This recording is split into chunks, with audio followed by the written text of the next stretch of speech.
And here we go. You've got to love technology, haven't you? Always trying to keep up with it. Couldn't do without it nowadays, could we? I know. You see, I like technology as long as it's got a balance. And I've always said now we're starting to go off that balance, and it's just taking over people's humanity. Do you know what? What you're saying about balance is something that I live by all the time. I'm a firm believer that if you're looking left, you also got to look right, because without balance, you have imbalance. It's as simple as that. Yeah, absolutely. So I'm just look at the day. I don't even know what day it is. Today's Sunday, the 14th of May, and it's just 6 o'clock, just gone 6. Good evening, everybody. It's really strange because sometimes I talk to my brother who's in Sicily, and say in about an hour and a half, 2 hours, and for us it's still daylight, and out there it's pitch black. So when I say evening, I'm expecting it to be quite dark, but it's not. It's beautiful. It's been such a lovely day today. That's amazing. It's amazing that you mentioned Sicily. My many years ago, my best man at my wedding come from Sicily. Oh wow! Yeah, excellent. Yeah, have you ever been there? No. I've been to Italy, but I've not been to Sicily. So it's just beautiful. I'm a bit biased, but it is absolutely beautiful. And in fact, the Italians holiday in Sicily. That's how beautiful it is. During the summer months, you get a lot of the Italians coming down. It's just, okay. That speaks volumes in itself, doesn't it? I am quite biased. So whereabouts in your Ipswich, aren't you? Ipswich and Suffolk, sleepy Suffolk. It's waking up slowly. It's waking up to a lot of things slowly, but some people still need an alarm clock, Laura. Yeah, they need a good old nudge. Yeah. So everyone, I'm here with Terry, and I'm not going to say too much because I started talking to Terry about a few things, and I've just kind of stopped him because I want it to be the first time for me as well, because you've had quite an interesting life and a very interesting person, but we're just man, don't say person, keep correcting myself. Very interesting man. So I think we're just going to get into it. I was going to wait a little while for people to get the notifications. Here we got Dave. Dave, how are you? Debbie, hi everyone. Anthony, Ipswich is very sunny too, once a year. Sunny out there today. It's lovely. It's beautiful, isn't it? It's beautiful today. Did it start off grey like it did? It started off quite grey, and then it did. In fact, my missus said it's supposed to be sunny today, so she got it right. Excellent. Yeah, it's a very similar yesterday. We had a very, very grey day, and then all of a sudden it was beautiful sunny skies. Yeah. Right, so I'm not going to say too much. Just going to talk about your background. That's what started to interest me, and what's led you to being where you are now and fighting a corrupt system like we all are. Terry's a bit handsome. He is, Dave, isn't he? We're gonna have to, Dave's just brilliant. We've got Isle of Man. Hi everyone.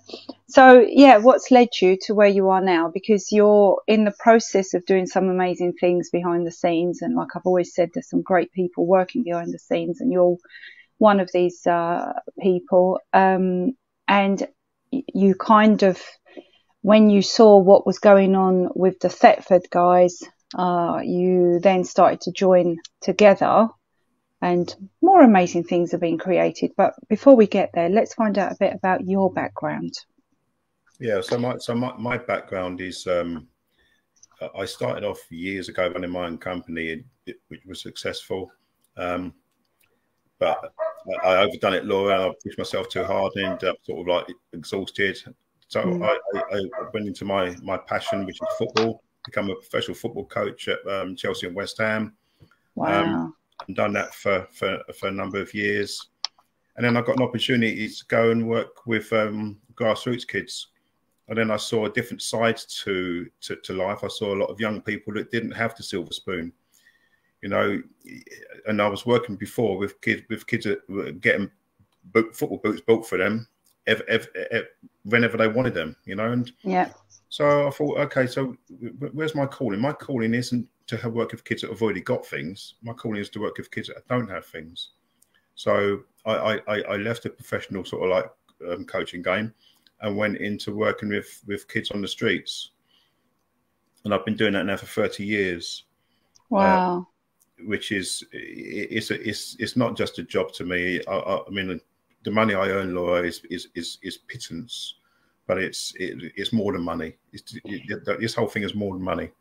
Yeah. What is it? If you can just give maybe one example, I'm echoing, of you know, what you do and the kind of situations you deal with and how you help them.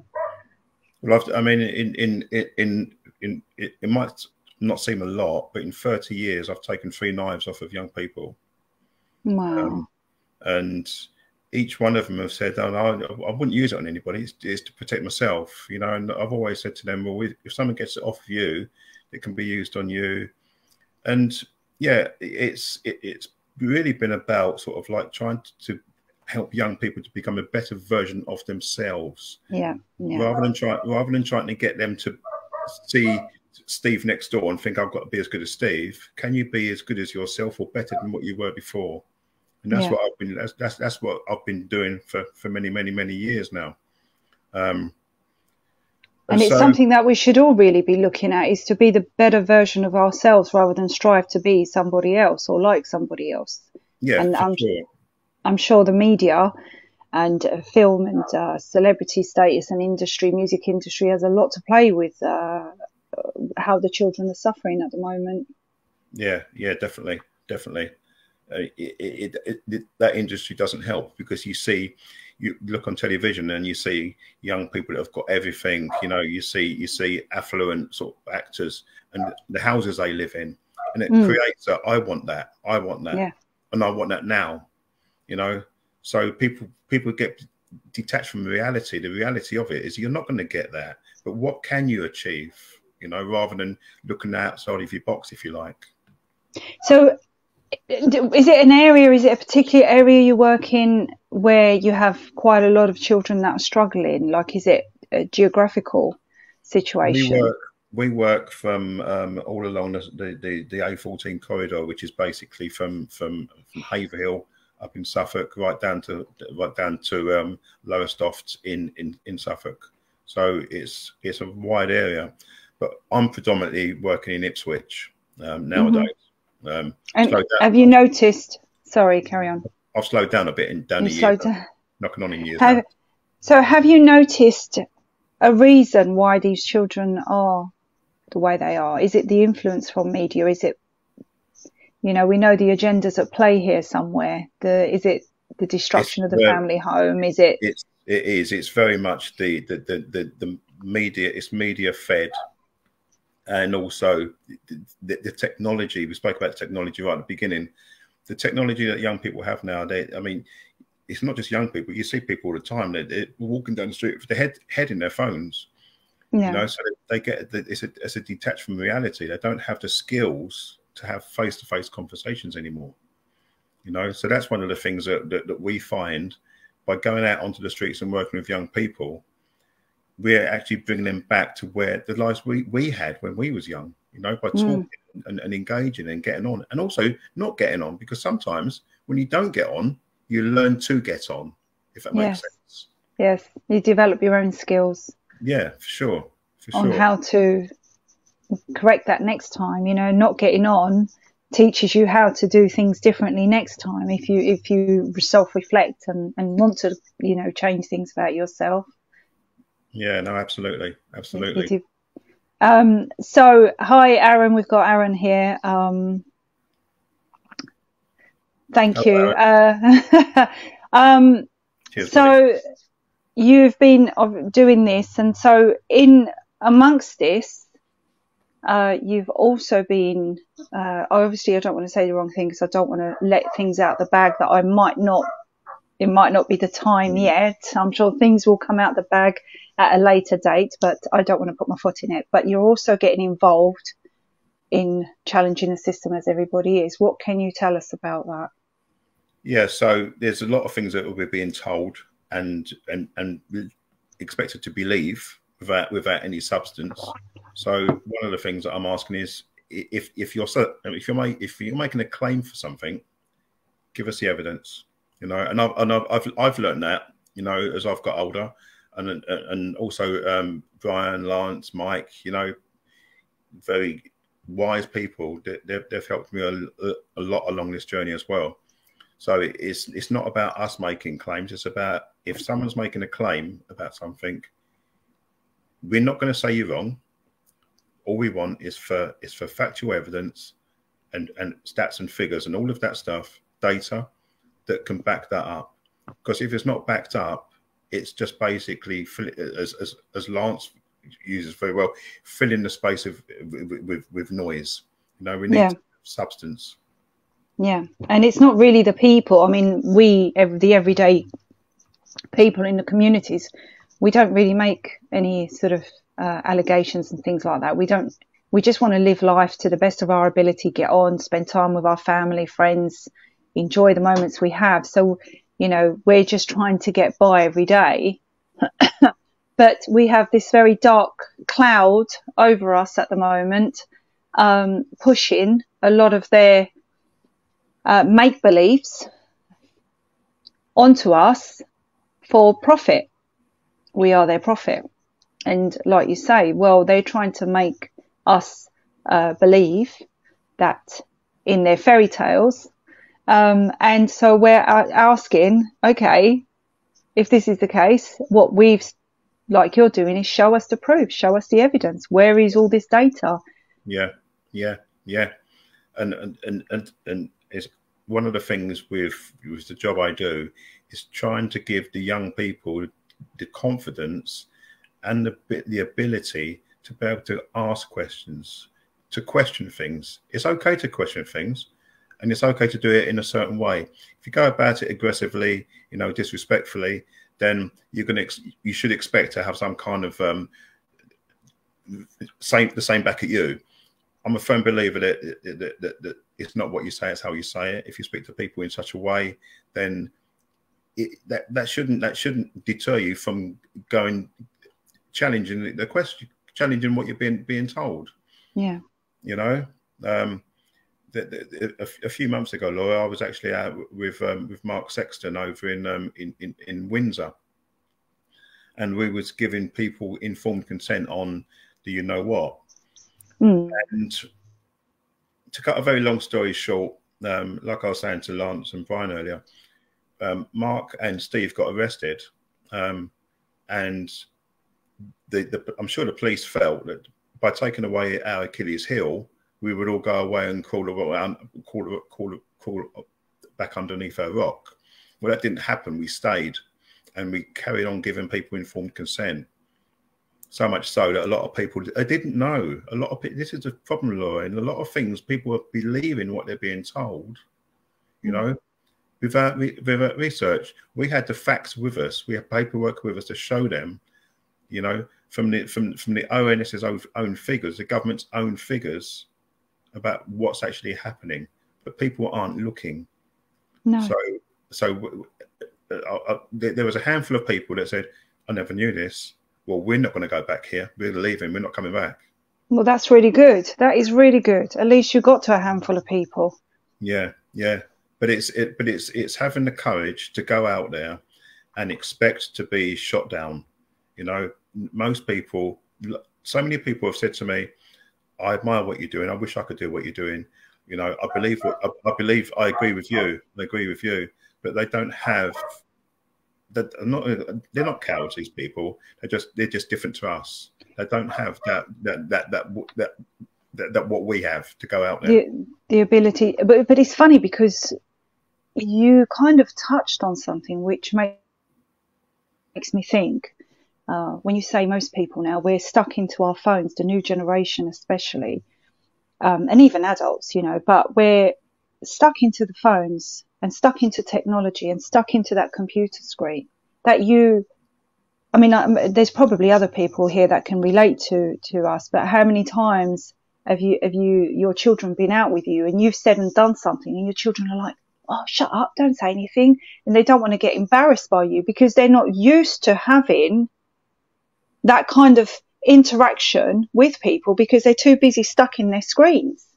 And so I think we've got a lot of people now that your interaction has to be in a certain way, otherwise it's just not acceptable. And if you break those boundaries of what society says and speak your mind, it's like, oh, I don't do that, don't do that. You're embarrassing me. When in actual fact, the older generation didn't care because we all interacted. And like you said before, even if you got it wrong, you still interacted, and then you walk away, and then people around you might say, well, maybe you could have done, but at least we're trying to connect with people and talk to people and, you know, share our experiences, our thoughts, our whatever. But now people are losing that ability because technology is taking over the interaction. So we don't know how to be, when I say we, I don't mean you and I, but most people, sort of the younger generation, are losing that ability to communicate and express concerns because they just can't see it and they don't know how. And the thing is as well, Laura, let's use football as an example. If you're playing a game of football, I know your son plays football, and I, as a former coach, I manage as well. If you're playing a game of football and you're losing 2-0, 3-0, 4-0, you can't just pick up your ball and walk off. You have to carry on. But nowadays, on these computers, if you're losing a game, you can just press a button and turn it off. So you don't actually learn how to lose. You don't learn. You just, all you do is, I'm not playing that no more. You know, I'll turn it off. You know, what are people learning? Virtual. You know, nothing. Absolute virtual. It's actually teaching people to give up, you know, rather than carry on trying, you know. And so we've got a younger generation that's suffering even more than ever. More broken families, more problems in the system, which we're battling with every day. That people like yourself and, you know, the guys from Thetford and more people across the country are trying to find a way to fix the system, because it is out of hand, but before it goes completely rogue, start with communities, your local areas, which is what you're doing. I mean, go on. And challenging the what they're presenting to you with the climate changes, with the 15-minute cities, with everything like that. The rationale, say, prove to us. Well, we're not actually supposed to challenge our superiors, our quote unquote superiors. We're supposed to go along with what they tell us. And back when I was in education, we had a staff meeting, and I remember my line manager saying something that I didn't agree with, and I said, Dave, I don't agree with you. I don't agree with you at all. And he didn't like that, and we words were said, nothing disrespectful, but it culminated in him saying, Terry, remember who you're talking to. Oh. And I said to him, it doesn't matter who I'm talking to. I can disagree with you. I can disagree with you. I don't have to follow you because you're my boss. If I don't agree with something, I'm going to say I don't agree. And this is the problem we have. We're not supposed to, or we're taught not to challenge our superiors. That's wrong. I feel that as long as we do it in a way which isn't confrontational or aggressive or threatening, we should be able to do that. Yep, absolutely. You know? And this is the problem we have, that people just don't get it. They don't get it. They think that because they're put in an elevated position, they can look down on us and not expect us to challenge. And we've got to change that. You know, we have to question things. Yeah. So what advice do you give to people in their local areas? How can they change this? What can they do? I think what they can do for the first start is to start believing in themselves. And that's not easy, because, I mean, I've seen it throughout my career teaching young people. I mean, I'll give you an example, Laura, of a young lad that I knew when he was 13. I think he's about 27, 28 now. And this is one of the most beautiful things I ever heard from a young person years later. And he said to me, he said, Terry, he said, I hated you as a 13-year-old. He said, but I love you now because of what you stopped me from doing. you know. And that to me was powerful, Laura, because absolutely, you know, we're not here to be friends with our young people. We're here to try and help them become the best they are, you know. And that also goes for our line managers and our bosses. We're not here to be there to please them. We're there to work, but we're also there to challenge things if it doesn't make sense, or if it seems to be wrong. You know, we've lost track of that. So when people say help the children, well, you are helping the children, aren't you? You are trying to protect the children. You're actually working with them firsthand. Well, yeah. I mean, to be honest, this is why I'm now doing what I'm doing, because up until March 2020, I was working with young people 3, 4, 5 days a week, and then all of a sudden lockdown came and we couldn't help the young people.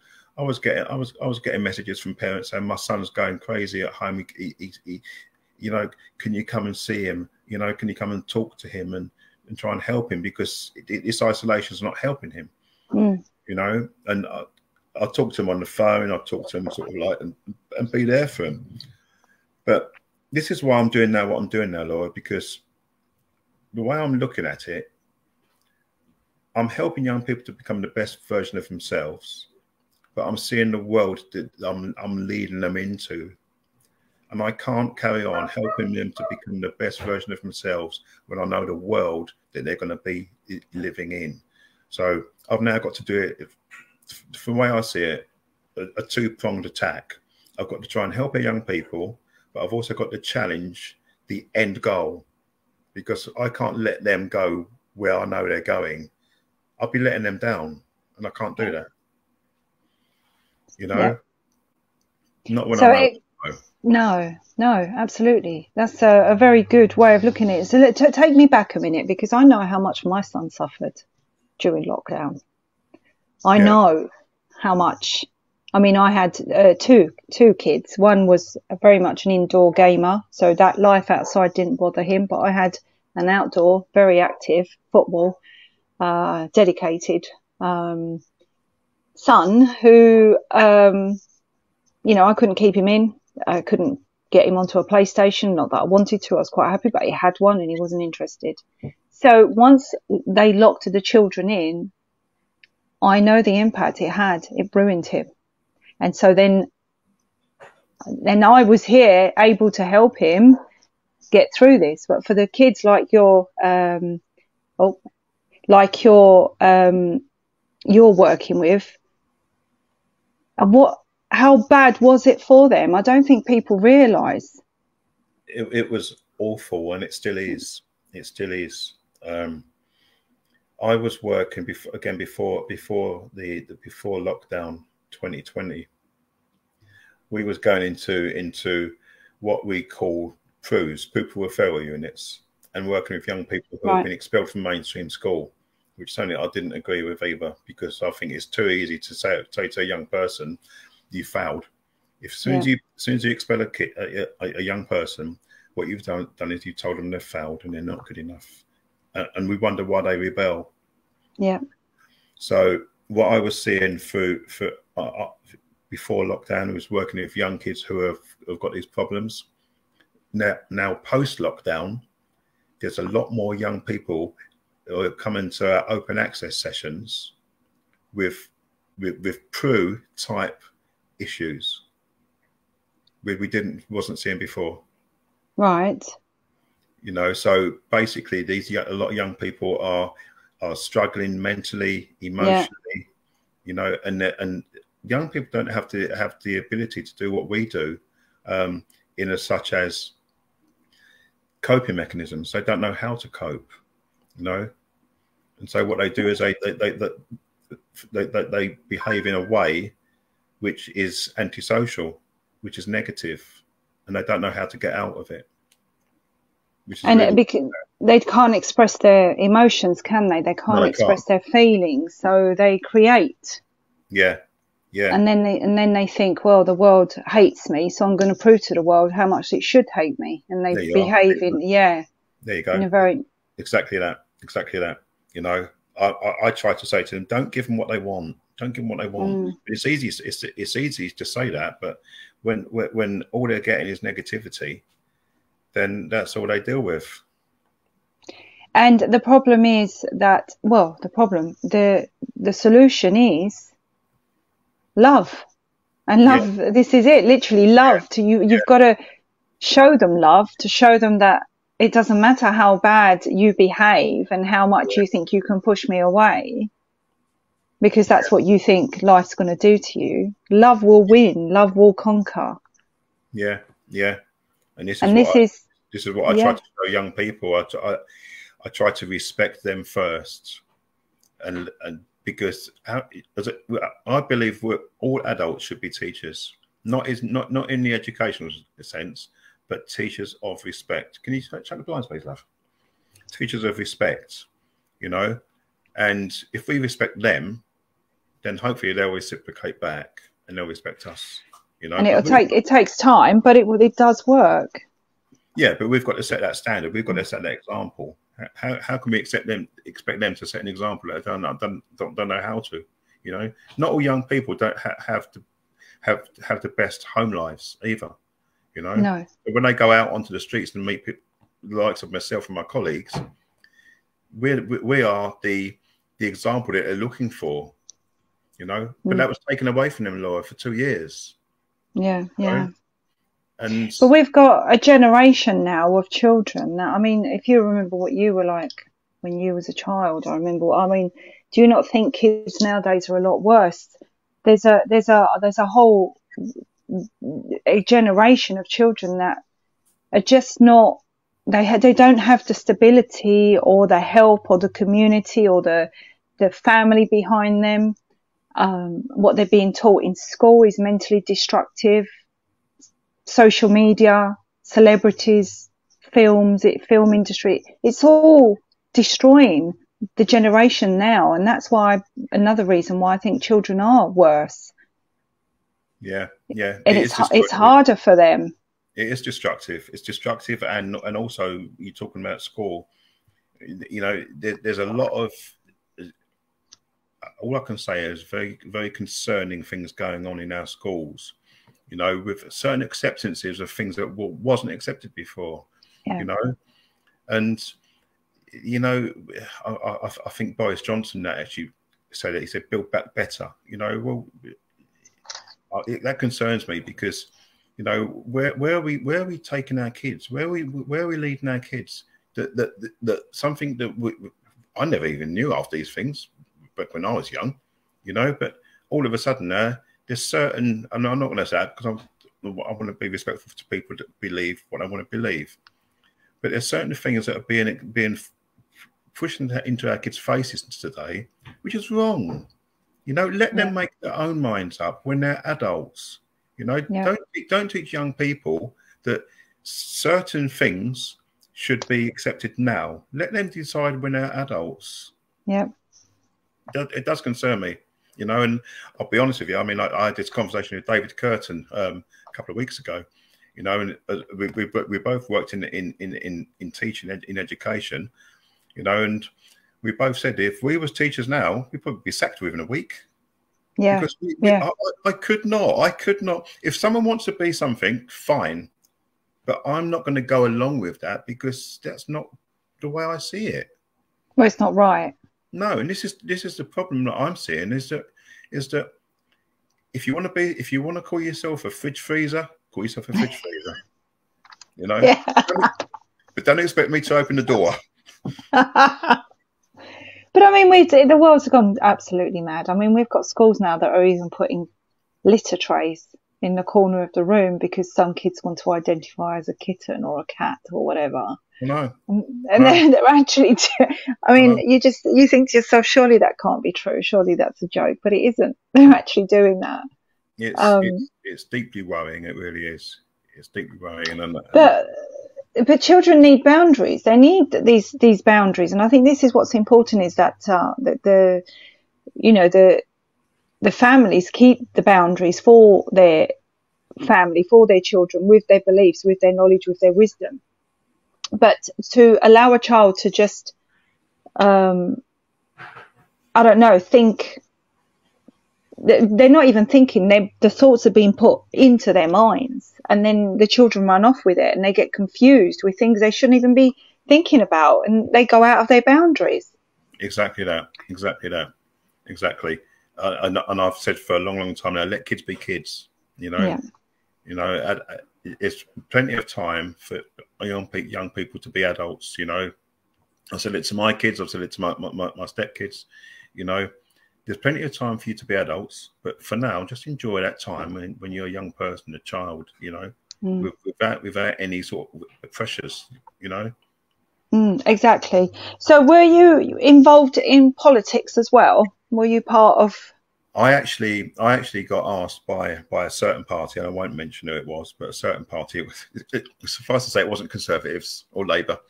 But yeah, I got approached by a certain party around 2018 after a young man in Ipswich had got murdered. A young lad that I'd actually mentored.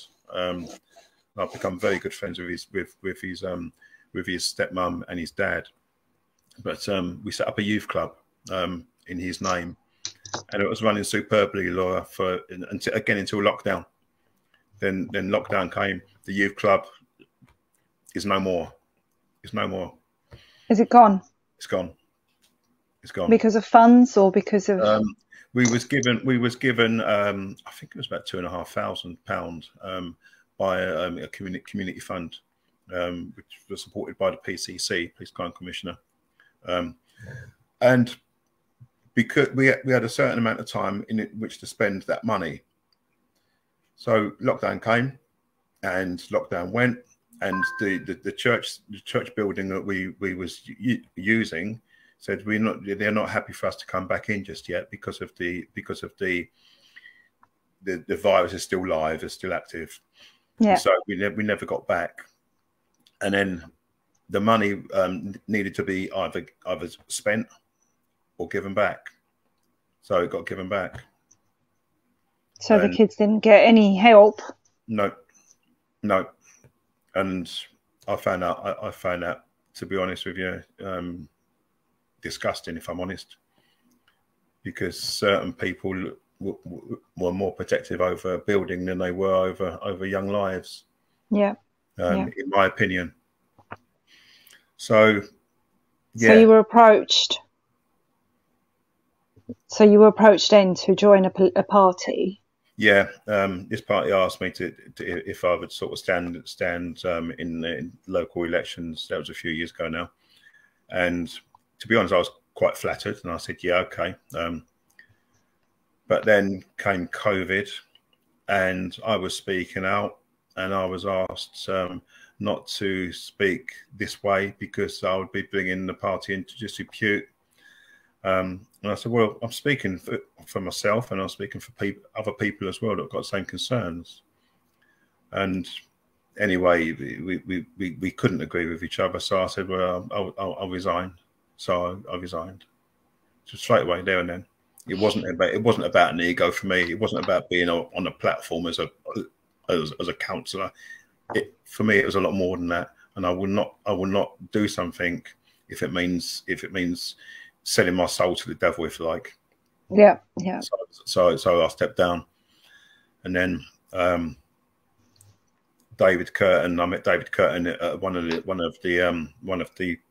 I don't like the word protest because the word protest suggests aggression and things like that. But it's gatherings. Gatherings. Yeah. So we went to one in London, and I met David, and we sat down and we chatted and met him a number of times. And I liked what he stood for. You know, he spoke out from the get go, and he hasn't changed it. He hasn't changed his sort of stance. He's been very consistent, hasn't he? Absolutely, he has. You know, and this is what annoys me, Laura, when you've got other politicians and other MPs who, up until recently, have been going along with something, but now that they've woken up, and now they're being seen as a hero.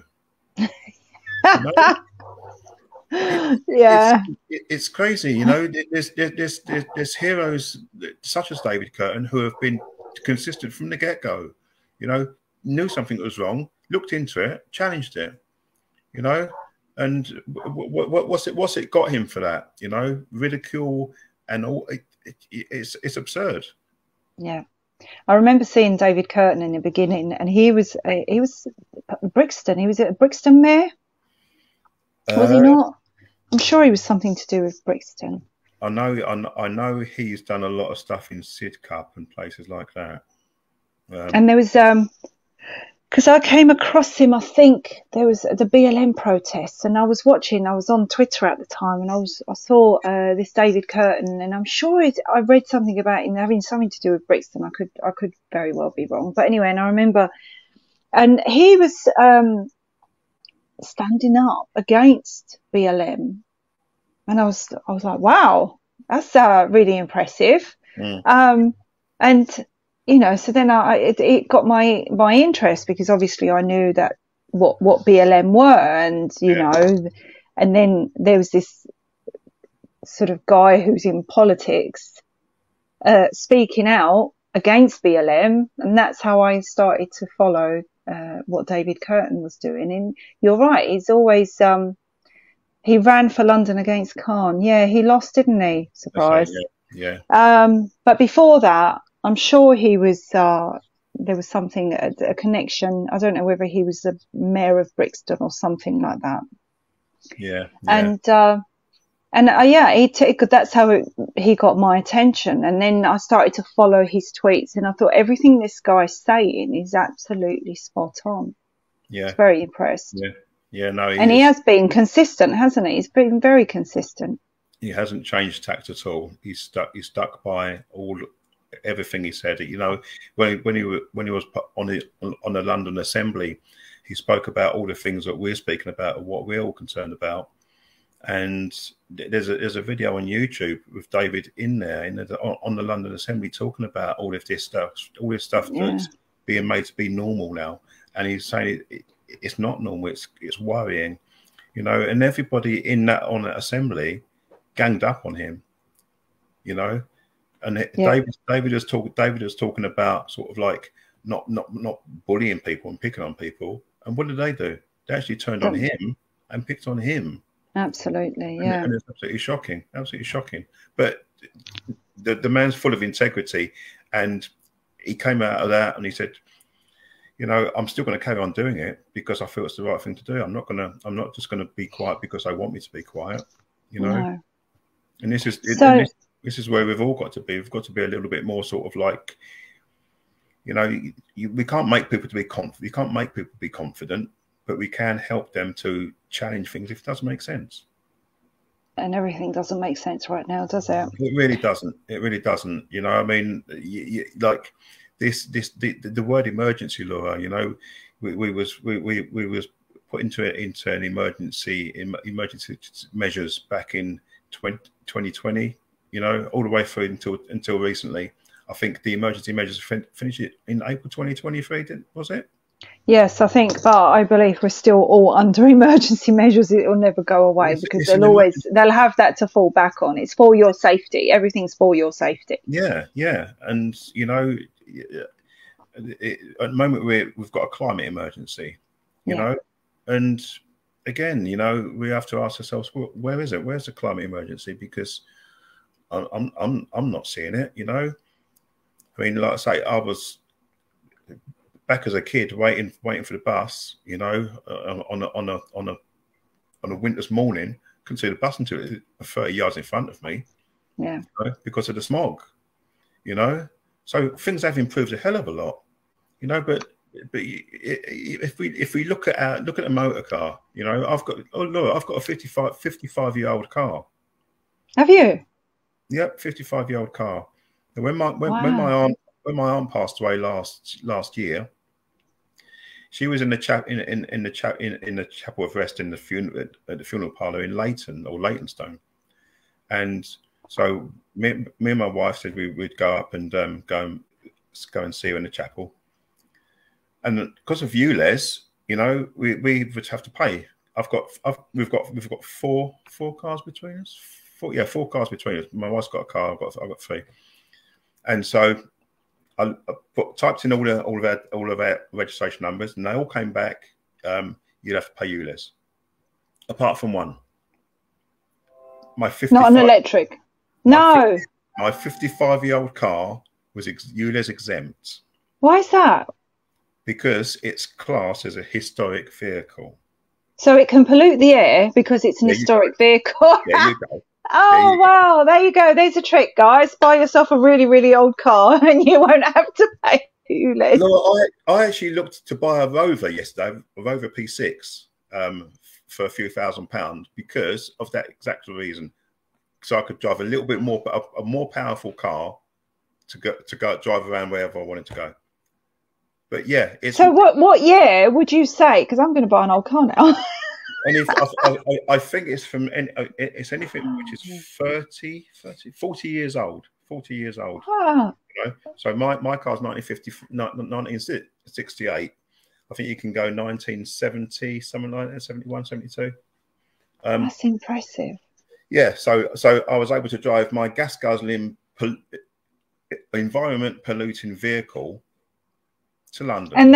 And they have actually got less filters on the old cars than what they have in the new cars. My cars, I've got none of my cars are new. I'm not wealthy, so I've got a 22, 23-year-old Vauxhall Omega. I've got a Mercedes convertible, and I've got a Vauxhall Viva.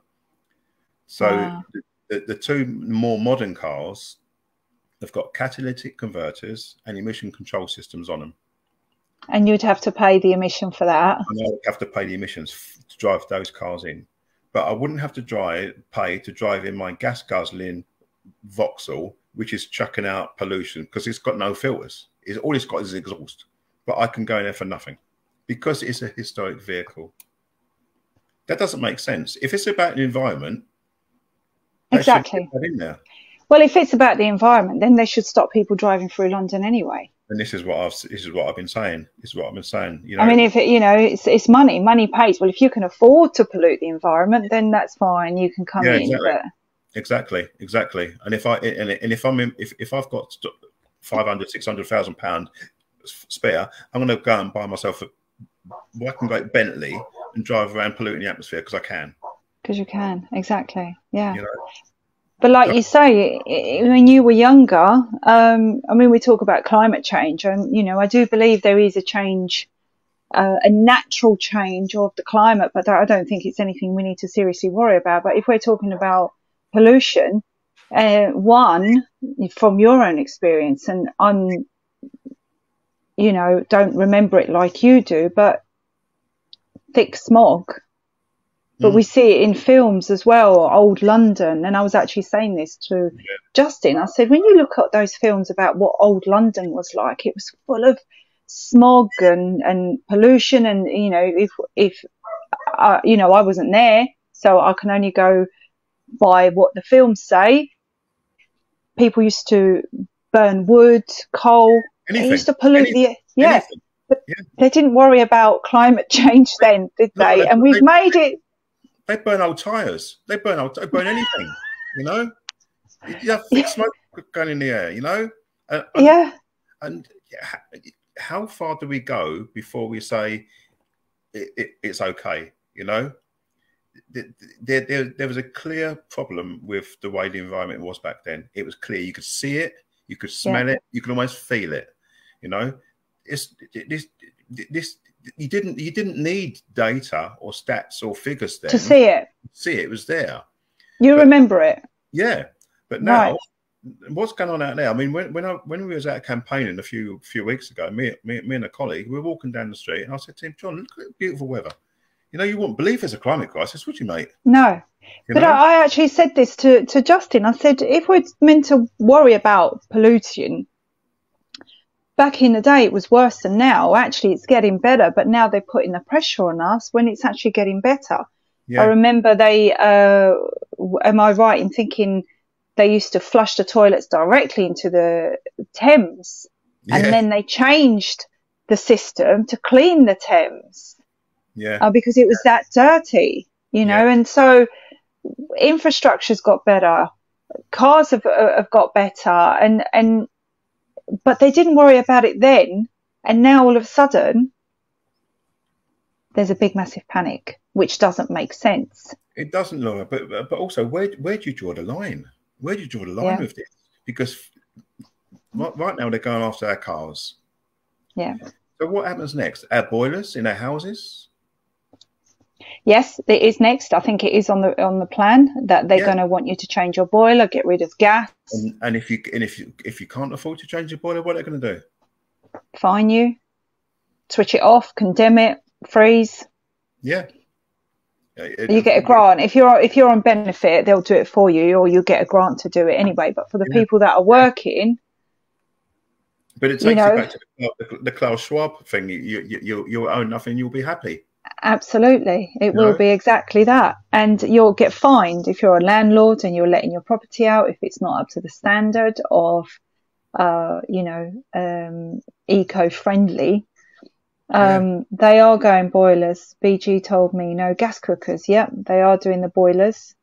Eventually they'll have no. It's crazy, Laura. I mean, we, last year, me and the wife, we thought, well, how can we beat these energy hikes? Okay, so what we're going to do, we're going to go and we're going to have one of those log burners installed. So we looked into that. I think it was like about £3,000 or something like that, about £3,000 to have it done. So that's where we was going to go with it. But then I thought, do you know what? We might sell our house in a couple of years. We might even move abroad. So no, we won't do that. But then I've heard since that they're trying to outlaw the log burners. Yeah, they're trying to stop people having log burners because they're under the climate crisis hoax. What they really don't want is people being able to be self-sufficient. Yeah, exactly. Ultimately, dependent on them and everything, with the cashless society, all of that. That's all part of the agenda, and this is what I keep saying to people. When people, I mean, I've got a friend over in Wiltshire, and he's saying all the time that I can't believe what's happening, and he's not even awake. Yeah. All I keep saying to him is all part of the plan, all part of the plan. And eventually, one day he'll say to me, "What do you mean?" And I'll explain to him. He hasn't said that yet. He hasn't. Not said that yet. Not said that yet. No, not said that yet. But like I say, I do believe, Laura, that people wake up in their own time. It's just a shame that their alarm clock's set for sort of like infinity. Yeah. What is it you're hoping to achieve? Let's give it sort of a year from now. What is it you're hoping to achieve on your mission, on your goal at the moment, your journey? Well, what I'm looking to help young people. I'm looking for young people to wake up to what's going on as well, because they're not aware, Laura, as well. What they're looking. We know it's not normal because we've lived in normal. We lived in normal. But my concern is that these young people, this normal that's coming, they won't know any different. So to them, it will be normal. And if us older people don't fight for them, they're not going to fight, because at the moment they're too busy going to college or university or going to school. Then they shouldn't even be exposed to this. Yeah. They should be protected, and who can protect them better than us? So my goal and my vision for next year is that these 15-minute cities, these LTNs, and this climate emergency, unless it's proven, goes away. Because I don't see a climate emergency, and like I say, Laura, because I've lived 6 decades now. I mean, I'm 66, so I've lived 6 decades, and I haven't seen it. I'm not seeing this problem. No.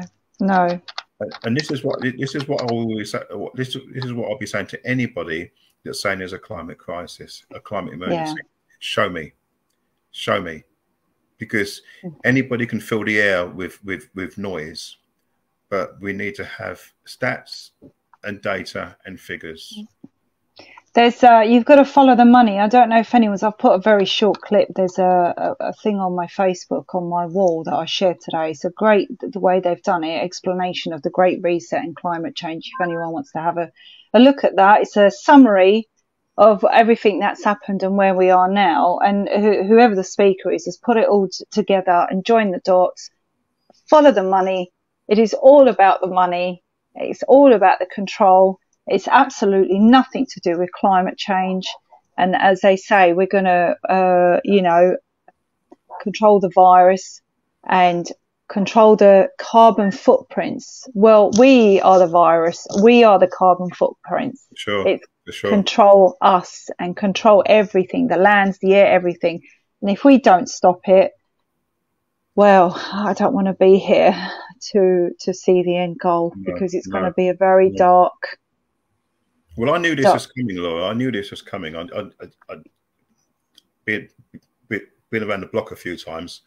I knew what was coming. I just didn't expect it to be in my lifetime. Did you not? No. I knew it was coming, but I felt it was going to be in 50 to 100 years' time. You know, long after I've gone, long after my kids have gone, etc. But in a way, I'm glad I'm here, because I can challenge it. You know, I wouldn't want to be gone last year or the year before, 2 years, and not be able to fight for the young generation. So I'm glad I'm here, although it's frustrating, you know. But I do feel that I've said it all along, that we need numbers. It's all about numbers. People, the crowd follow the crowd, you know, and that's what happens. You know, I was saying to somebody earlier on today, when we was at, might even been you, we was at one of the sort of movements in London, and we're walking around London, just following everybody else. And I said to my mate, I said, "Where are we going?" And he said, "No, I don't know." Yeah. And I said to him, "Well, we're just following the person in front. We know better. We're just absolutely." I've said this about the London marches before. They're controlled, absolutely controlled, and they are led. And the people that are awake are no better than the people that are. They're moaning about, because we're following the masses. Don't get me wrong. It's been great to be in London. We've met a lot of great people. Really good people, you know, and who've become friends, Laura, since absolutely. But I think what you guys are doing, and what everyone should be doing now, is concentrating on your local area or your friends' local areas. You know, support people with their local communities and try and work there rather than going to London. And forgive me, but, you know, I just think to still go to London and speak about COVID vaccine injured, it's just a waste of time when we've got such more disturbing things on the plate right now, which affect everybody. Yeah, the whole agenda was all about that, you know. As far as I'm concerned, I felt that the whole agenda has been about, you know, and you know, I'm not making any claims here, but the whole agenda has been about, you know, population reduction. Yeah. About controlling people's movements, and if they can do that all in one fell swoop, then fantastic. And that's exactly what they're doing, in my opinion. Yeah. What they've done is they've brought in this pandemic, you know, created fear, because people are fearful. If there's one thing that you can control people over, Laura, is fear. Absolutely. You know? If you said to somebody in the dark, there's somebody downstairs that's going to attack you, they're not going downstairs. And listen, every time I watch those films about those brave people that are going down in the cellar, I'm like, no. Because no. Fear. Yeah. Yeah, I ain't going down there. So we don't do it. We stay where we're safe, because we're told, go down there, you're safe. If you put your head underneath the quilt, you'll be all right. You know? Yeah. And it's crazy. It's crazy. But it's very true. This monster ain't going away. This monster ain't going away, and this is why we've got to face that scary sort of energy that's coming our way. You know, when you look at what they've done, the vaccine, you know, the vaccine injured, all of that stuff, that's all been designed for where we are now. You know, they're even using the lockdown law. I don't know if you've read it. I've actually read it on the Suffolk County Council website. They're actually using the lockdowns as this could be a good thing for the future. Yeah, they're going to have regular climate lockdowns. I think is it every 2 years they want to have a climate lockdown. So actually, talking about fear, I don't know if anyone's seen, and I used to be a real movie buff before realising what theatre was, but it's one of those things in a movie. It was Will Smith in one of his films talking about fear, and he said the only place that fear can exist is in our own thoughts of the future. Yeah. It is a product of our imagination, causing us to fear things that do not at present and may not ever exist. That is near insanity. So imagine how many insane people are here living right now. Yeah. But let me ask you something. You said you was involved in football. You was a football coach. You was back in the day, football was your thing. Yeah. So you must have some memories of what it was like to go to the stadium and you had all the football hooligans. Do you remember the good old days like that? I remember those days. I remember those days of the 70s. I used to go and watch West Ham play. They're my team. I used to go and watch them play at the bowling ground, Upton Park. So, where are those football hooligans now? We need them, don't we? We need them to stand up. Where are they? We need them to stand up because... And you're right, because I mean, I watched Match of the Day last night. I don't always watch it, but I was a bit bored, so I watched Match of the Day last night. And there was a guy that jumped over the barrier, went over to Eddie, whatever his name is, the Newcastle manager, Eddie, and he went over to him, and I think he poked him on the arm or on the chest, and he probably got arrested. Now that guy's passion was so angry at the Newcastle manager for managing his team against this guy's team. This guy was so angry that he went and confronted Eddie, the manager. Now, where's his passion for defending his own family, his own kids, and other people? Exactly. He's more than happy to go and poke an opponent football manager, but he's not prepared to sort of speak out. It's crazy. So you're right. Where are these football? Where people are they? Yeah. Where are these guys? I mean, we were watching I don't know, it came up on one of those reels on Facebook, and Jay showed me, and he said, "Oh my God, look at this!" And it was so well organised, and the people were walking. It was all to do with football, going to watch a football match, and they were all walking in tempo and chanting and together, and there were massive crowds and everything. And where are they? We need these people. They were back in the day. The football hooligans were to be feared. Yeah, they had such drive and passion and for what they believed in. Yeah, that's gone by. It's gone by the by now. What's happened? I stopped going to matches when I think I put it on my social media a couple of days ago. There was a picture, and I remember it from back in the day, of this guy that had a dart in his eye. Someone threw a dart through the crowd, and it went into this guy's eye. And I thought, that's it. I'm not gonna. I'll stop going, because you know when a punch is coming. Yeah, you don't know when the dart's coming through the air. So that's crazy. I stopped going. Yeah. But you're right. The people's passions and focus seems to be in the wrong place. But again, I don't blame them, because the distractions are everywhere. They're saying look over there, but don't look over there. And that's what they do. It's all about distraction. Yeah, it's such a shame, isn't it? It's such a shame that these people are not putting their passion into what's really needed. And yeah. Which was the same thing for me with the gym. When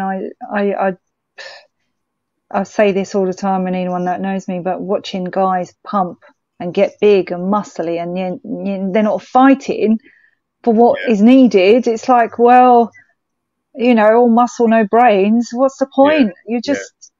That's not what we need. Well, again, we've fallen into the trap of it's what we look like. Yep. It's all about looks. Do we look good? You walk past a shop window, look at yourself a bit, make sure you look all right. for me, Laura, like I said, I've been around the block. My looks are starting to fade now. I don't care what people say. But I don't care. You know, it's about what you are inside. It's inside. That's right. You know? Exactly. And if you've got goodness inside you to try and help other people, it doesn't matter. You know, some of the ugliest people visually are some of the most beautiful people. Absolutely. Right? I mean, there's that saying, isn't it? You've got some of the worst people are the ones that go to church, and some of the nicest people are covered from, you know, their tattooist head to toe. Yeah. It's down to who you are inside. It's not, you know. So has anyone got any questions that they'd like to throw out? Someone's just said they've poisoned the beer with female hormones. You know, it wouldn't surprise me. It really wouldn't surprise me. Remember a while back when there was 60,000 in Wembley watching football during a time when only 7 people could attend a funeral. No way. Do you remember that? Wow. Oh, but there must have been... in the beginning, they were only allowing vaccine people that have had their vaccines to go to football. Yeah, and I just couldn't believe that was how many people actually went and done it to be able to watch the game.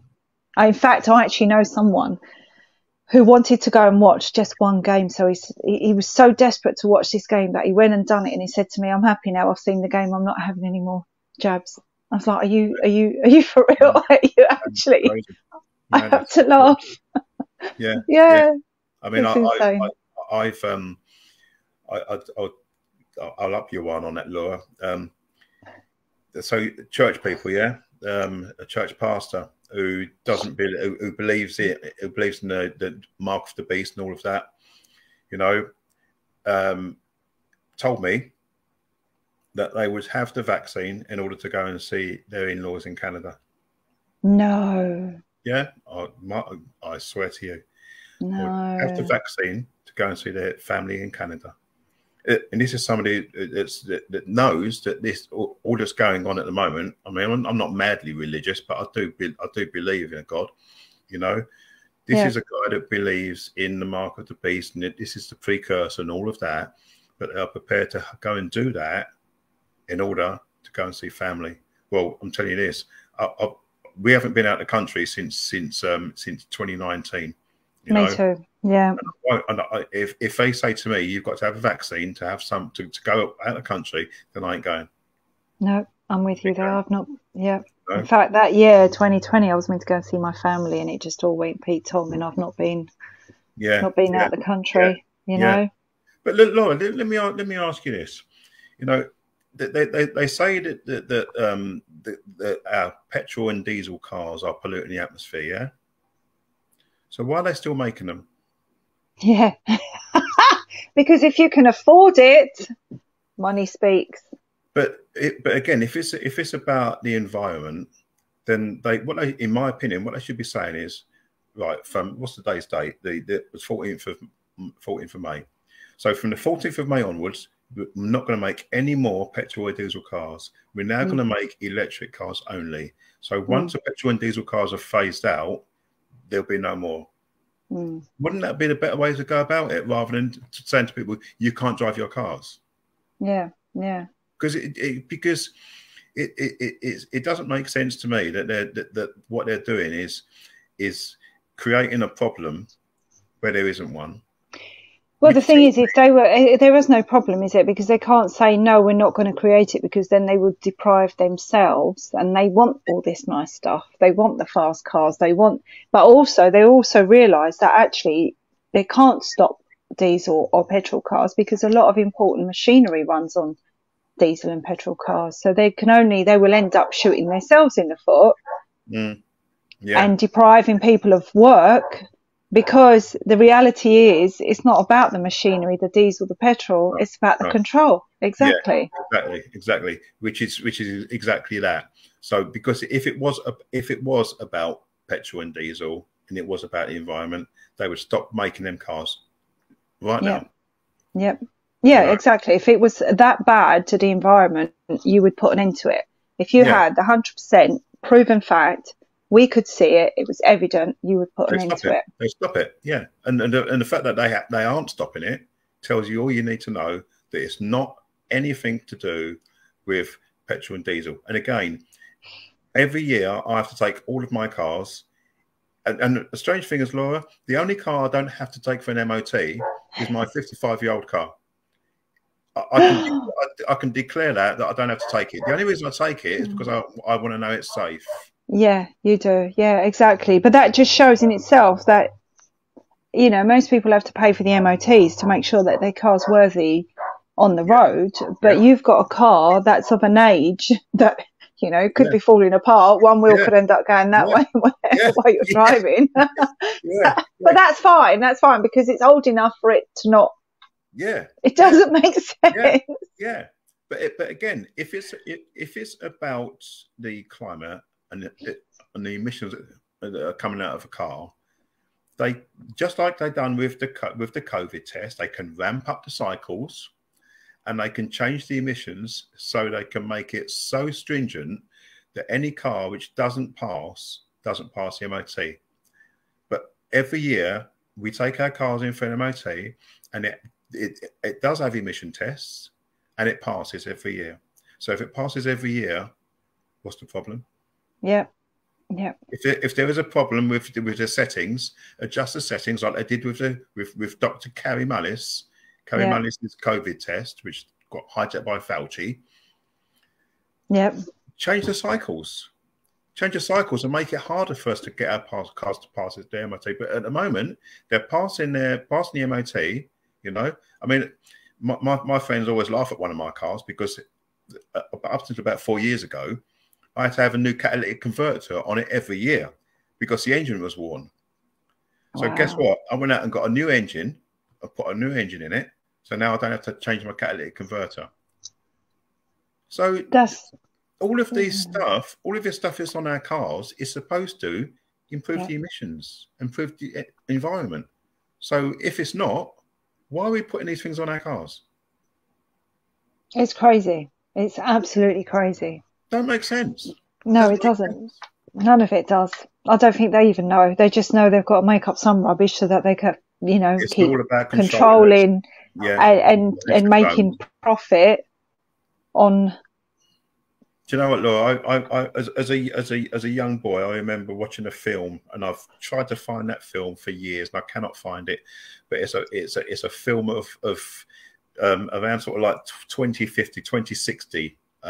And I cannot find it anywhere. But it depicts everything the way the world is going, but it shows the end goal. Do you remember the film's name? No, can't find it anywhere. Can't find it anywhere. But talking of films, there was, I don't know if you're too young, Laura, you're only sort of what, 21, 22? Yeah. but no, there was back Inside. Well, back in 1975, there was a program which me and my mum used to watch every Wednesday. I still remember every Wednesday evening, and it's called Survivor. Have a look it up, everybody. It's called Survivor. Survivor or Survivors, and it's a program with Caroline Seymour in it, and it's about, get this, a virus which was leaked from a lab in a Chinese place, because guys clearly Chinese, so it could be Wuhan. And it was leaked.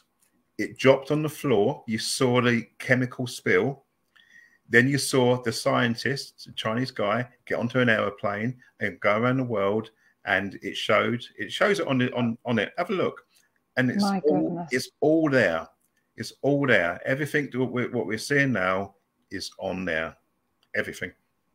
And that was in 1975. Wow. So we've got about 40 years, 1975 to now, about 40 years, and it's all happening now. Yeah. And so how long before the alien invasion? Cool. Blimey. I won't be there. I won't be here. I won't be here. I'm going. I won't be here. I'm waiting for that. What's it called? Oh, was that the Will Smith one? Will Smith one, yeah. Yeah. Yeah. Independence Day, the alien invasions. Come on, we're waiting for that. Yeah, I remember that Survivor series. Logan's Run. Yeah, Logan's Run was really good as well. It's all there, isn't it? It's all there. Rollerball. When I actually enjoy watching some of the old stuff now, things films I watched before, and I watched them with a different set of eyes, if you know what I mean. Yeah. And you see it. It's there. It's in your face. The programming is in your face. They're telling you everything that's going to happen. People think you're crazy when you tell them this, but it's there. Yeah. Yeah. You can't wait. Bring it on. The aliens. I love ET. Yeah, we're going to see aliens coming, but they're getting prepared already. I mean, there's been a lot of unusual sightings in the skies at the moment. People reporting back. It's coming slowly. It's coming. Because there's time. I mean, we live on a hill here, and I lay in bed and I look out the window, and it's 1, 2 o'clock in the morning, and I see this light, a bright light, and I look at this light, and it don't move, and then suddenly it moves. I think to myself, like, what is that? That can't be a star, and it's not an airplane because it's not moving, and then suddenly it'll move very quickly, you know. Yeah, but I've seen very similar stuff. There's definitely things. Do you know what though, Laura? Years ago, you know, I was telling this to somebody the other day. Once upon a time, talk about mental health, it was taboo. You couldn't talk about suffering from mental health because they put you in a straitjacket, you know. But nowadays, you can talk about it. It's open and everything else, and that's one of the good things that's happening in today's society. But what's come along with that is it's opened the door to everything. People can be whatever they want to be, and that's fine. That's fine. Be what you want to be, but don't expect society to go along with that. Yeah, we're losing the balance, aren't we? It's always been about balance for me, you know. And we also look, you know, at numbers. You know, I've had people talk to me privately and say, "I agree with what you're doing. You know, keep doing it. Keep doing it." You know, I was talking to Aaron Leaves earlier today, you know, and I watched some of his street protests when he's out there in Bury, you know, and people walk past. Good on you, mate. Keep going, keep going. And I said to Aaron, why don't these people say, "How long are you going to be here, mate? I'll take my shopping back. I'll come and join you." Yeah. But no, they all say, "Good on you, keep going." You know, if that person put their shopping at home and came back out, that's 2 people. Yeah. And 2 people see 2 people, that mean more people come along, you know? Yeah, absolutely. You know, people are just too scared, aren't they? They're too scared to join in. Yeah. They'll wait. Yeah. They'll wait until the right numbers are there, and then they'll join in because they don't want to lose what they've got. They don't want to look ridiculous. They don't want to, for whatever reason. That's exactly it. You know, I've had people turn their back on me because I've spoken out. You know, people that said they would help me to do certain things on my vehicle. You know, they fast forward 6 months after this lunatic starts speaking out. Oh no, sorry, I'm busy. Yeah, absolutely. Yeah, you know? It's happened. Yeah, it's absolutely. Well, okay, that's your prerogative to be busy, but it's also my prerogative to realize what you're doing. You know, and you know. I just don't understand how people can just blindly ignore it, Laura. I don't want to be right. I want to be wrong. Yeah. And this is what people don't understand. I want to be wrong. I don't want to be right in any of this. You know, my best mate, he says to me, why don't you sell your house and move away? We could do that tomorrow, Laura. We could sell our house and off we go. But I made a promise to as young people many years ago that I'm not going to let them down. Yeah, I'm not going to let them down at this stage because too many adults are letting them down. The government are letting them down. The councillors are letting them down. The MPs are letting them down, and even some of their loved ones are letting them down. You know. Have you got children? I've got children. I've got a son and a daughter. I've got a stepdaughter and a stepson as well, and between them all, they've got. I think I probably can almost get a football team out of them. You know, but and are they proud of you? Or are they? Because this is you know. I don't know. They you know, they might be. My again. Young people, they don't understand, do they? They don't understand. No, but also they're so busy with their lives, bringing up children and other things that go on with young people's lives, that they're so busy that they're not seeing what's going on And I might have been one of those people if I wasn't semi-retired and able to see what's going on. Lockdown for me woke me up a lot. Yeah. You know, I believed it at first. I was one of them nutcases going out and clapping like a seal at 7 o'clock on a Thursday night. But that soon stopped after my daughter was put into a COVID ward. Really? Is that what it took? My daughter had her newborn son in April 2020, and she's only petite, and she's had 2 children prior to her son, and she's had C-sections each time. So when she went in for the third, it was during lockdown, and she was told that she's got a slightly high temperature, so her and baby will have to go in the COVID ward, albeit a side room, but it's still in the COVID ward. So they said to her, right, what we're going to do, now hear me out. What we're going to do is we're going to put you in the COVID ward, but what we'll do, we'll test you to see if you've got COVID. Oh my God. If you don't have it, then you can come back out and either go back into maternity ward or go home. So if they're going to test her before she goes in the COVID ward, what happens if she gets COVID while she's in the ward? Because they're not going to test her when she comes out. They're going to test her before she goes in. It didn't make sense. No. The whole thing didn't make sense. I had to think, hang on a minute. No, I said to her, no, you must have got it wrong. She goes, no, Dad. No, they told me that I've got a slightly high temperature, so they're going to do a COVID test.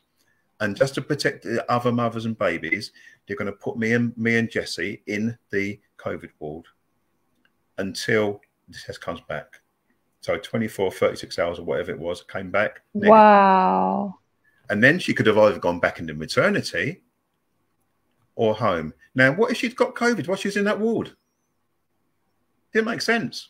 So I started looking into that. So that's what it took for you to. I was terrified. I was terrified. In fact, I spoke to my MP, who spoke to my daughter's MP in Colchester, and he looked into it and he said, "What I need from your daughter is an email, so I can chase it up." But my daughter just had a baby. She's got two young children as well, so she didn't have time to do all of that. But that's what it took. And once I started digging and digging and digging, I found out. So it was that because it didn't make sense to you. It didn't make sense. How can you test somebody before you put them in a COVID ward? Put them in a COVID ward and then say the test came back negative. Now you can come out. And when there's other people on a COVID ward that are positive. Yes. Yes. Yeah. They say this is it. If it was that deadly, a virus. Let's just go with it. Let's just go with it. Let's go with the virus thing, because obviously there's many different opinions here. But let's just go with the virus existing. It's real, yeah.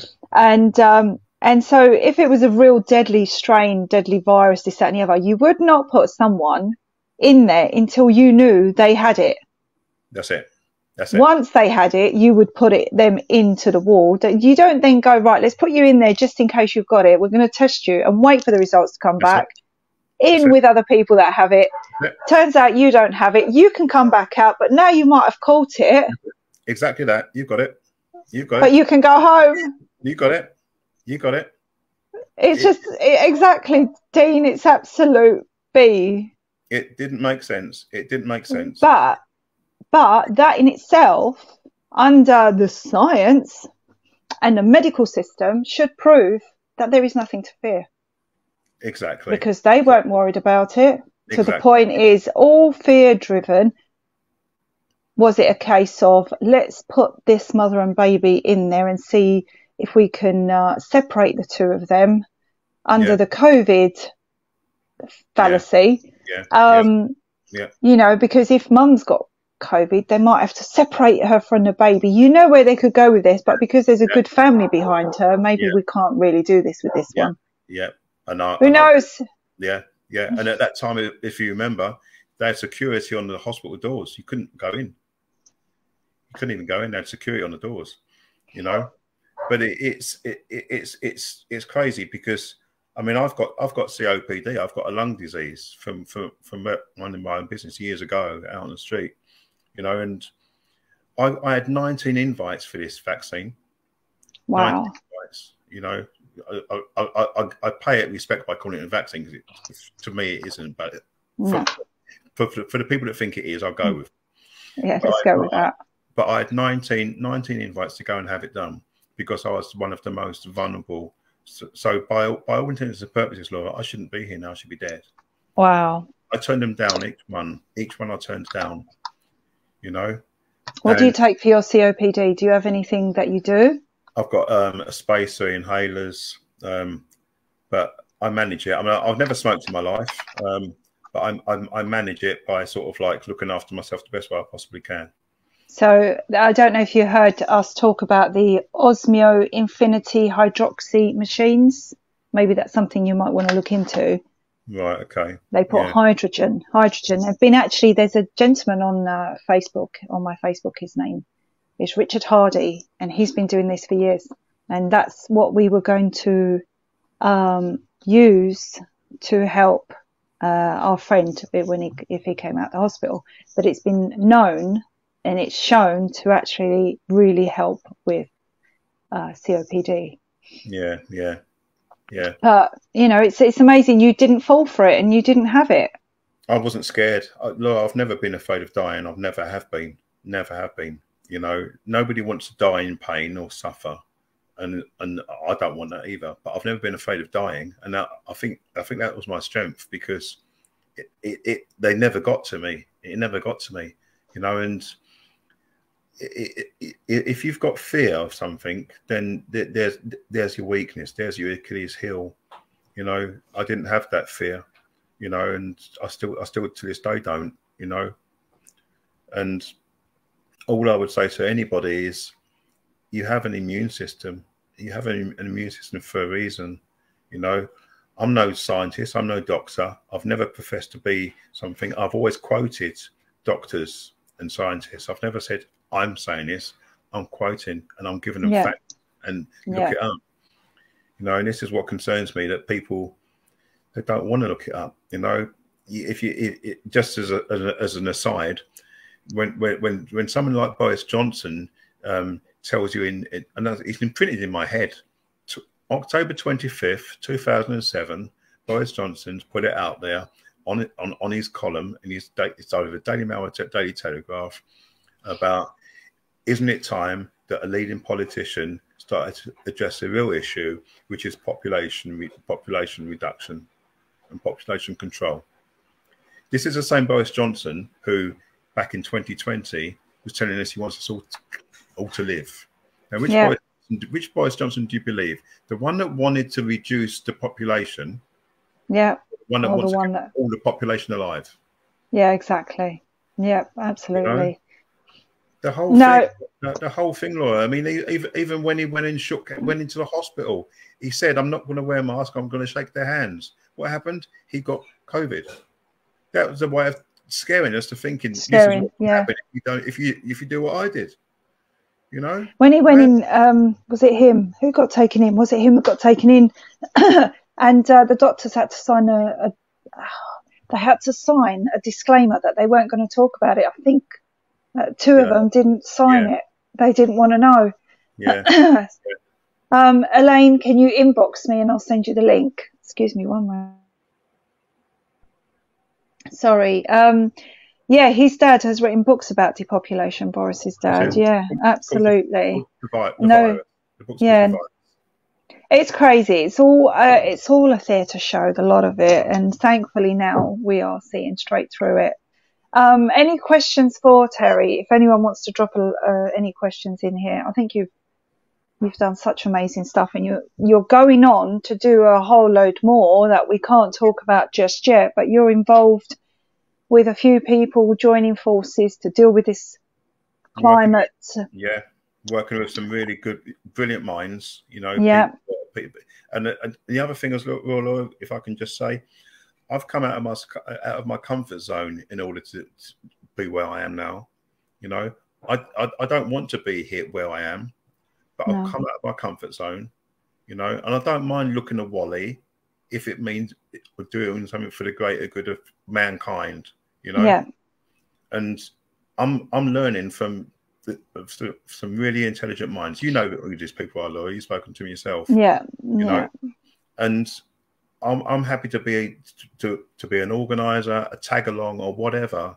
You know, in order to try and address what's being done to the people of not just this country, across the world. Yeah, exactly.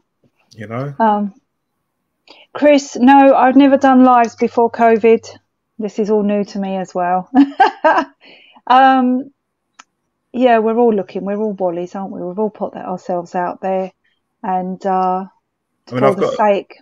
Laura, I've got to say this. You know, you are brilliant at what you do. Oh, thank you. No, I think this anyway. You're brilliant at what you do. You know, you give ordinary people like me ordinary opportunity to speak. You know, everyone's got a voice. Yeah, but I think you give people the opportunity, and also you've got that touch of the common person in order to be able to do it as well. You know, thank you.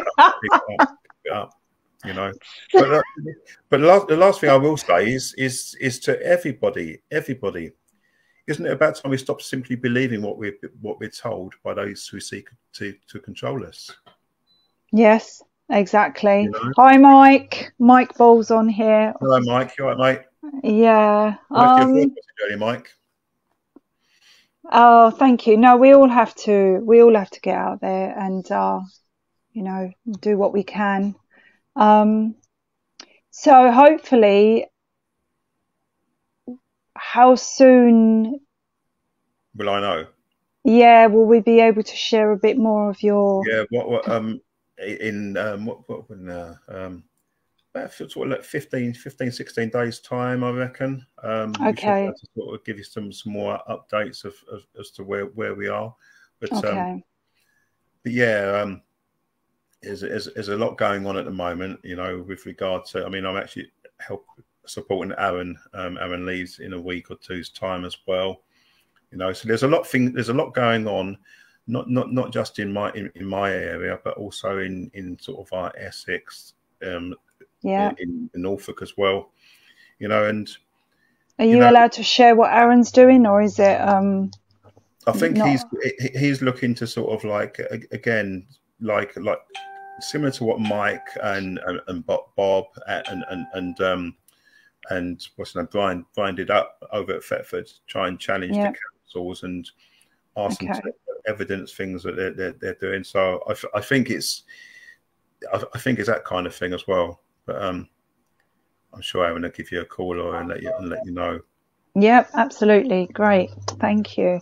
Any more questions? Any questions at all? We all got to come out our comfort zone for our kids. Oh my God, I came well out of my comfort zone when I started doing lives. Yeah. And started speaking out, and not just that, but I live on an island. You know, it's a real. Everybody knows everybody here. Everyone's someone's brothers, cousins, uncles. You know, and everyone knows everyone, and you're just like, oh my God. Check your WhatsApp, Terry, mate. Says Mike Ball. And yeah, I'm good, thank you, Mike. Trying to eat healthy, but it's not always working, is it? I do like my ice creams and cakes. Yeah, tell me about it. I blame my wife for that. Yeah. More boots on the ground now if you can. You've been out yourself, Jay. Yep. And enjoying connecting with more people. Actually, that's exactly what we need. We need to keep making connection, networking, uniting with people, because we can give each other the strength we need and knowledge. Numbers make numbers. This is, you know, as I said the other day on my live, we can all sit there and argue about who's right, who's got the answers, who's got the remedy. But you know what? In the end, nobody does. And we have to come together. And I couldn't agree more. You know, I mean, I had somebody, I think I told you earlier, somebody that I'm not going to go say too much because I don't want to be disrespectful to people, but somebody that was wearing a dress and makeup, and it was a man. I won't say what this man said they was. Yeah. This man in the makeup and the dress called me a clown, you know. and I'm thinking to myself, like, hang on a minute, I'm not the one in makeup and in the dress, you know. But okay, I'm not going to disrespect you in that way, but I will highlight what you've just said, you know. And yeah. But it's sad, Laura, that they want to be accepted, but they will ridicule someone for a respectful opinion. Yeah. This is a clown. We are living in clown world. Clown world. I actually do. Absolutely. I think there's going to be a split in society anyway. I do think we're going to have like literally two ways of living. You know, there's going to be the people on that side that are just in their crazy clown world, and then we're going to be the ones trying to build a new system away from that. Let's see where that goes. Nobody knows everything, but we do know our enemy. Yeah, we definitely do know who our enemy are. But, you know, we should never underestimate people around you because you don't truly know them, so you've got to be careful too. Willing to support my fellow. Yeah, men dressed up as women calling you a clown. I know, it's hilarious. Men dressed up as women calling you clown. That's absolute hilarious. Right, I'm going to end it here, I think. We're going to wait for Terry to give us an update. We'll probably see it a month from now, roughly. Yeah. And we'll have I've got to go shopping next week, Laura. I've got to get some more makeup and a new dress. Yeah, to fit in. yeah. I'll probably fit in well with the crowds then. Yeah. Especially if you're, well, I'm not going to say, but, you know, mate, is Mike still on? Mike, maybe you should have worn a dress and you'd have got more votes. Who's to say when you was challenging the council, you could have got more votes wearing a dress? You don't know, do you? Yeah. It's crazy world out there. Yeah. Thank you, Terry, for sharing your journey, your story, and you know, and I know that you can't say too much, but you are working with some great people. Obviously, you don't want to sort of jeopardize what you're doing. Working with some great minds. You know, people that are working for the people. You know, I look back to, and again, you can't mention things like the Holocaust, and you can't think because your class has been disrespectful to the people who suffered in that time. Yeah, your class is anti-Semitic. Yeah, you mentioned you tried and compare what's going on with what's happening today. You know, we need to remember that there's a lot of people who don't believe it happened, and that's up to them. But there's a lot that went on back then that people were in denial about. Yeah. In a similar way to what's going on now. And I think that's what a lot of people are using as a comparison, that what's happening now, people are in denial with. And it's all well and good believing the authorities, you know, but at the end of the day, as you know, Laura, and what Brian and Lance and Mark are doing, who is our authority? Yeah. Matthew John Payne, Terry's a good man, legend. You're one of your own. Excellent. Cheers, mate. I'm a legend, mate, not a legend. A legend.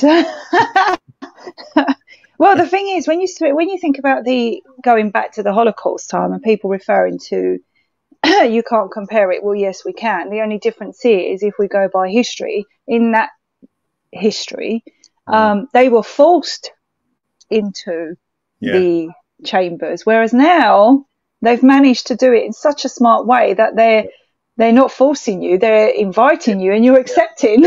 No, exactly that's exactly what they're doing. They're making it look so appealing. For your safety, please come into our chambers. I mean, again, no, Laura, you know, the wording of things, you know, if you go back to the war of the Second World War, and they called it Hitler's master plan. Well, have you seen what they're using as the buzzword now for the councils? All this stuff they're doing now. No, go on. Use the word master plan. Oh, master plan. Oh, yeah. Yeah. And this is what's scary, that they Yeah. use the same wordings, Yeah. and that's not for me to say it's the same agenda, but why would you be using the same wordings as something that was so horrendous back then?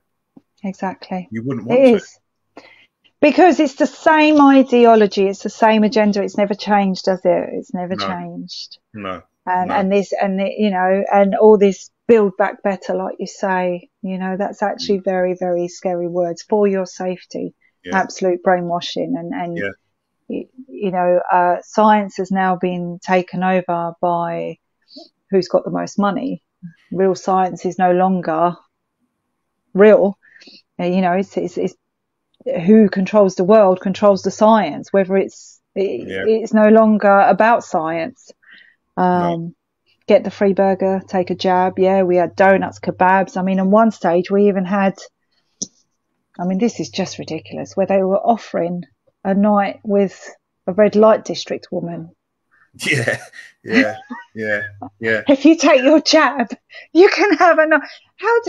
That's just so desperate. And a free taxi ride. Yeah, and a free taxi ride. Come on, lads. It's crazy, Laura. When we was at Windsor, Mark Sexton will tell you. When we was at Windsor, we was in that Windsor Yards vaccination centre, and I actually took pictures of an area of that vaccination centre. They've got children's toys. Yes. Little sort of maps where they can play. Yeah. Make them feel more comfortable before they're jabbed. It was horrendous. That's crazy. That is absolutely crazy. Absolutely. But it's all by invite. It really is. They're making it sound so appealing, but they are literally walking you into that gas chamber. There is no different. It is no different to Hitler's time and what they've done there, but they've just played such a clever number on. They've fine-tuned it, Laura. They've fine-tuned, and you can hear them. You can hear what they're going to say. Nobody made them go. Exactly. Mike, did you miss that offer? The red light district offer. It absolutely made me laugh. Yeah, you could spend a night with.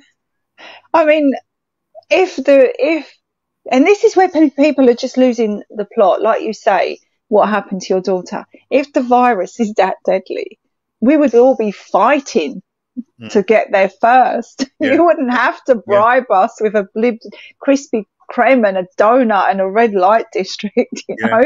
Yeah. Oh. Do you know what, Laura? I've said this, and I've been saying this for 2.5, 3 years. Anybody that's got COVID, that has been told they got COVID, I am more than happy to come and spend a whole week with you in your COVID-infested house and see how I come out of it, because I'll be fine. Yeah. I have no fear. You're absolutely right, because this is what was quite often repeated to me and Justin when we were, and everyone else. You don't believe in it? Well, why don't you go to the hospital and spend a fine. Yeah, let's do it. And actually, we did do it. We did do it because we were in hospital with our friend when he was dying, and nothing. That was nothing. Nothing. And he was another person that was fighting for people's freedom. Absolutely. And so we were there every day, and on a COVID ward, and I witnessed firsthand like you witnessing with your daughter. This man being walked in by the police, and they done a test on him and it came back negative.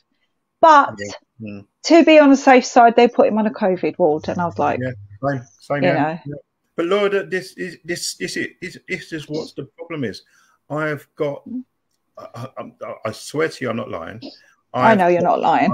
I have got people that work for the NHS, and I can't use their names because they're single parents with 2 or 3 children, and they've been told. One of them works in the administration. Yep. Others are nurses. They've been told. Well, the one that works in the administration has been told to massage the figures of the COVID deaths. Yeah. Massage them, build them up. Yeah. You know, And she's been told by her line manager, if she doesn't do it, she loses her job.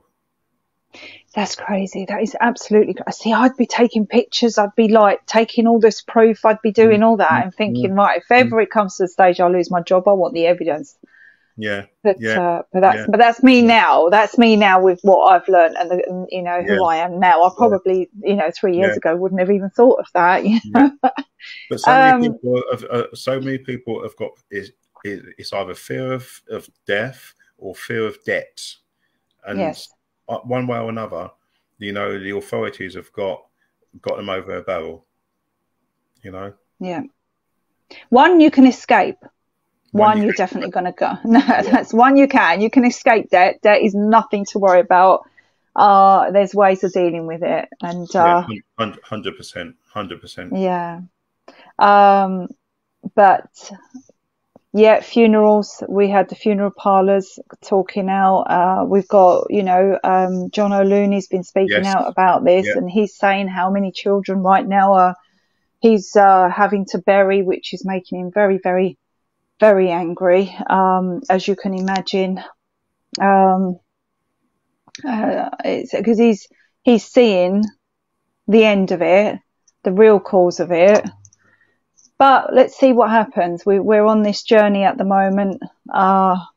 It's full steam ahead for everybody, including the people that are awake, like all of us, and you guys really fighting to change the road we're on, the path, and for the better. Let's see where it goes.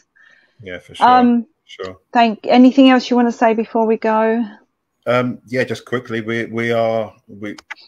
was told we was in a pandemic from March 2020 up until sort of like just recently, April 23, I think it was. But the reality, Laura, from where I'm seeing it, is the real pandemic is just starting, and it's tragic that the pandemic seems to be what people have had put into them, because this is where the pandemic is coming. In my opinion. Yeah, absolutely. And it's sad to see. It's really sad to see when you see your friends who don't believe what you believe, and you have to keep quiet because you see them suffering and you see them going through so much, and you can't say anything to them because you lose your friendship. So rather than speak out, you continue being there for them, but you can't tell them why it's happening. It's tragic. I think that's very, very hard, because if you can't tell them, but they will probably know, or it's the elephant in the room, isn't it? Yeah, it's very sad, but ultimately you tried before we've all tried to talk to our loved ones, our friends, people we don't even know, tried to warn them. I always say, like my parents said to me, those who don't hear must feel. It's their journey. It's their journey. We tried. You didn't want to listen. I pray for you. That's all we can do. That's it. I mean, my stepdaughter, my stepdaughter's eldest daughter, she goes to school and she's classed as a rebel because she asks why. If a teacher tells her to do something, it doesn't make sense. She asks why. So she gets all sorts of trouble because she's questioning things. Well, we have to question things if something doesn't make sense. Absolutely. We wasn't born to go along with something that makes no sense. It does worry me where our young people are being led down a very dark road, and I don't like it. No. Okay. And you see it firsthand working with the children, with the teen. Yeah.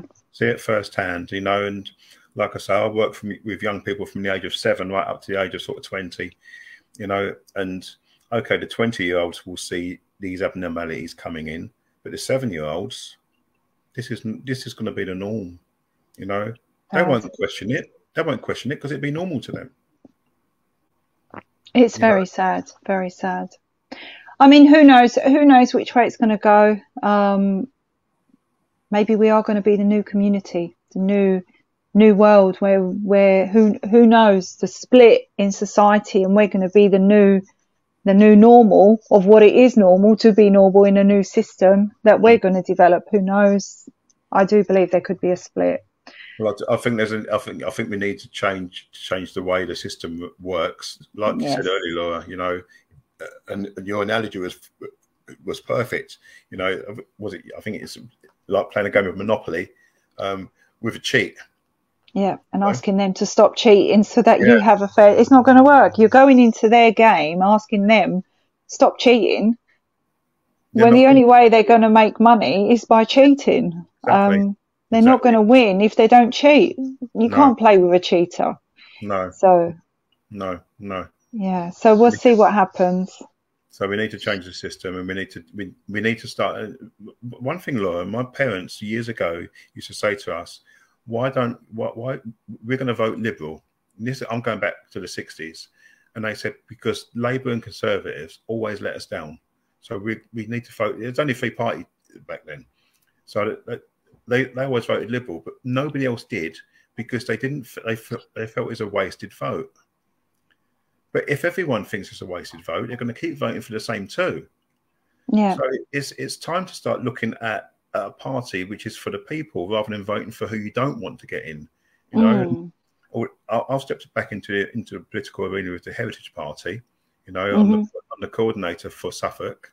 So if anybody wants to come on board and join us, contact me, and let's look for the change that we want to see rather than keep doing the same old thing and expecting a different outcome.